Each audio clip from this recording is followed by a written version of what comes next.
আসসালামু আলাইকুম দর্শক বন্ধুরা। ক্ষমতার খেলায় কে কার, বিশ্বাসের আড়ালে লুকিয়ে থাকা বিশ্বাসঘাতকতা আর নিজের লোকের হাতেই যখন সর্বনাশ হয়, তখন গল্পটা আর শুধু গল্প থাকে না, হয়ে যায় এক ভয়ঙ্কর বাস্তবতা। বদসুরত নাটকের ৩১ নম্বর পর্ব ঠিক তেমনই এক ঝড় তুলে শেষ হয়েছে, আর সেই ঝড়ের পরেই শুরু হতে যাচ্ছে আরও ভয়ঙ্কর এক অধ্যায়, ৩২ নম্বর পর্ব। আজকের ভিডিওতে আমরা খুলে বলবো কে কাকে ফাঁসালো, কার চাল কার উপর ফিরে আসলো, আর কার জীবনে নামতে যাচ্ছে অন্ধকারের নতুন অধ্যায়। তাই একদম শেষ পর্যন্ত থাকুন, কারণ শেষের টুইস্ট আপনার কল্পনাকেও হার মানাবে। গাইজ, এতদিন আমরা দেখেছি নোমান আর বাবু ছিল এলাকার দাপুটে নাম। চাঁদাবাজি, দখল, ভয় সবকিছুই তারা চালাতো চেয়ারম্যানের শক্তিতে ভর করে। কিন্তু তারা একটা বড় ভুল করেছে। তারা ভেবেছে চেয়ারম্যান তাদের নিজের মানুষ, কিন্তু বাস্তবতা চেয়ারম্যান কারও না, সে শুধু নিজের ক্ষমতার।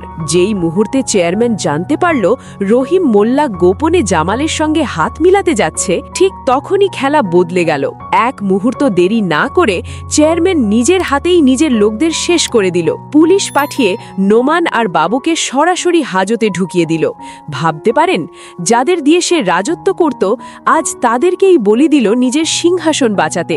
এটাই রাজনীতি। এখানে কেউ কারো না, সবাই নিজের স্বার্থের খেলোয়াড়। কিন্তু গল্প এখানেই শেষ না। আসল কষ্টের গল্প শুরু হয় মায়াকে দিয়ে। মায়া এই নামটা এখন আর শুধু একটা চরিত্র না, এটা হয়ে গেছে সহ্য শক্তির আরেক নাম। ভালোবাসা পেয়েছিল, হারিয়েছে। ঘর পেয়েছিল, ছিনিয়ে নেওয়া হয়েছে। আবার নতুন করে শুরু করেছিল, সেখানেও বিশ্বাস ভেঙেছে।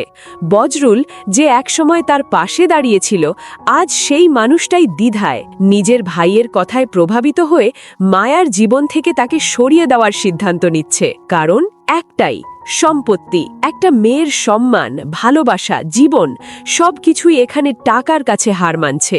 ৩২ নম্বর পর্বে আমরা দেখতে পারি মায়া আর চুপ থাকবে না। সে হয়তো ভেঙে পড়বে, কান্নায় ভেঙে পড়বে, কিন্তু সেই কান্নার ভেতর থেকেই জন্ম নেবে প্রতিবাদ। সে হয়তো বলে উঠবে, আমি কি শুধু খেলনা?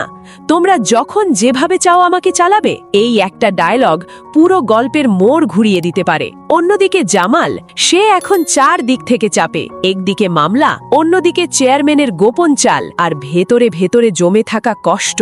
সে কি এবার ভেঙে পড়বে, নাকি আগের মতোই সব সহ্য করে যাবে? আর নোমান, যে এতদিন অন্যদের ভয় দেখাতো, আজ সে নিজেই ভয়ে পালাচ্ছে।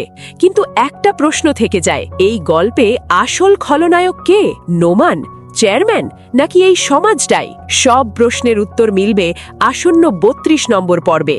Release update. বদসুরত নাটকের ৩২ নম্বর পর্বটি আসছে আগামী মঙ্গলবার দুপুর ৩টে সময়, শুধুমাত্র ইগল ইসলামিক নাটক ইউটিউব চ্যানেলে। তাই যারা মিস করতে চান না, এখনই সাবস্ক্রাইব করে বেল আইকন অন করে রাখুন। শেষে একটা কথা, আপনারা কি চান মায়া এবার নিজের জন্য দাঁড়াক, নাকি আবারও সে পরিস্থিতির কাছে হার মেনে নেবে? কমেন্টে অবশ্যই জানাবেন, কারণ আপনার মতামতই ঠিক করবে গল্পের আসল হিরোকে। ভিডিওটি ভালো লাগলে লাইক দিন, শেয়ার করুন, আর এমন ধামাকাদার আপডেট পেতে আমাদের সাথেই থাকুন। ধন্যবাদ।